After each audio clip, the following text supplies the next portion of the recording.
Welcome to This Explainer. Today, we're diving straight into the core concepts of what is arguably one of the most famous and definitely one of the most polarizing personal finance books ever written, Robert Kiyosaki's Rich Dad, Poor Dad.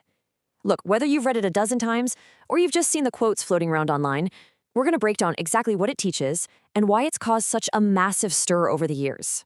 And that brings us to a really fascinating question, doesn't it? Is this book an absolute financial masterpiece, or is it just a lot of hype? On one hand, you have millions of people who credit this exact book for completely changing their financial trajectory and helping them build real wealth. But then, on the other hand, you have vocal critics, like real estate investor John T. Reed, who point out that the author acts more like a salesman peddling cliches and sometimes even giving flat-out inaccurate advice. Because of that stark divide, we're keeping things completely objective today. We're just going to lay out the ideas exactly as they are presented and let you decide for yourself. All right, let's look at our agenda for today. We're covering 1. The wealth mindset shift, 2. Assets versus liabilities, 3. Literacy and legal structures, 4. The cash flow quadrant, 5. Work to learn, and finally, 6. Your next steps. Moving right along to Section 1, the wealth mindset shift. The rich don't work for money. The core message here is a total paradigm shift. The rich don't work for money. They make money work for them. Think about the traditional advice most of us hear growing up, right? Go to school, get a good, stable job, work hard, and save your pennies. But this framework argues that trading your time for a paycheck is actually a guaranteed way to stay trapped in what it calls the rat race. So what exactly is keeping people in this rat race? Well, it's driven by two very powerful emotions, fear and greed. First, you have the fear of not having enough money, which forces you to go work hard at a job. But then, the second you get paid, greed, or, just simple desire, kicks in. You want to buy nicer things, a better car, maybe a bigger house. Suddenly, your expenses shoot up, meaning you have to work even harder just to maintain that new lifestyle. It's an endless, exhausting loop that relies completely on ordinary earned income, which, by the way, is the most heavily taxed income out there. The wealthy, however, totally break this cycle by focusing all their energy on building scalable, passive income. Let's move to Section 2, assets versus liabilities. This is the core financial definition you need to know. Okay, so the crucial takeaway here is the stark contrast between the two. In this book, the definition of an asset is super simple. True assets put money in your pocket without your active labor. We are talking about things like dividend-paying stocks, rental properties, or businesses that literally run themselves. Liabilities, on the flip side, continuously take money out of your pocket. Think expensive cars that lose value the second you buy them and need constant maintenance, or just high-cost lifestyle choices in general. The massive problem is that most people think they're buying assets, when in reality, they're just stacking up liabilities. I want you to think of your money like seeds. Instead of eating your seeds by blowing them on liabilities, you want to plant your money into income-producing assets. You let them take roots. Over time, those assets grow and start producing their own continuous cash flow. And eventually, the cash flow from those assets actually pays for your lifestyle. And that is how you achieve true financial freedom. Now, we absolutely have to touch on a very famous point of contention. Is your primary house an asset or a liability?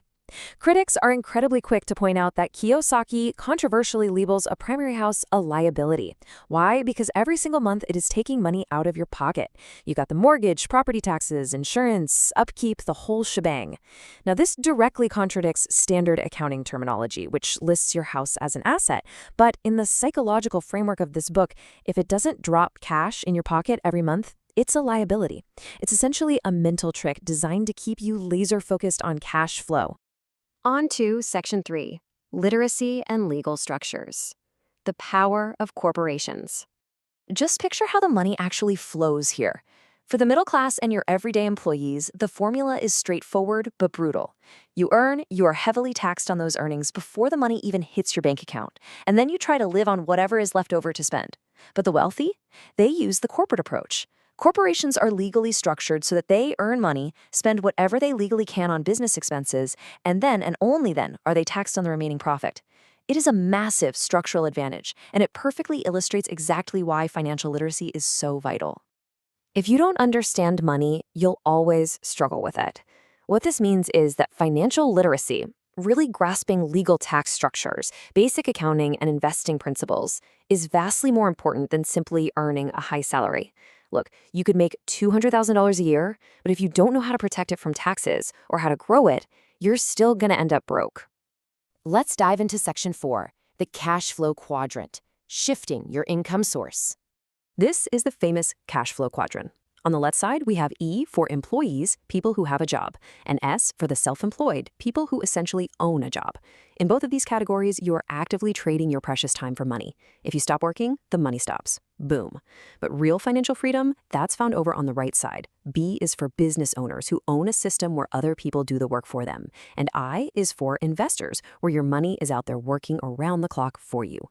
Transitioning from the left side over to the right side of that quadrant requires a massive psychological shift. You really have to move away from valuing the so-called safety of a steady paycheck, and instead, you have to embrace calculated risk and system building.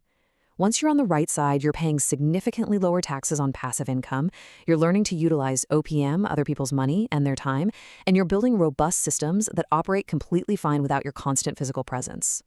Which brings us to Section 5. Work to learn, developing essential skills. The argument here is that highly specialized skills really just make you a better, more indispensable employee. To actually succeed on the right side of the quadrant, you have to learn broad leadership skills. You need to know how to manage cash flow effectively, how to optimize your systems, how to lead people, and, perhaps most critically of all, you absolutely must master the art of communication and sales. The advice is to intentionally take jobs that teach you these specific skills, even if they happen to pay less in the short term. It's an investment in yourself. Now, to remain objective, we must highlight a major criticism right here. The book is pretty famous for totally devaluing formal education, basically suggesting it's just a trap designed to pump out obedient employees.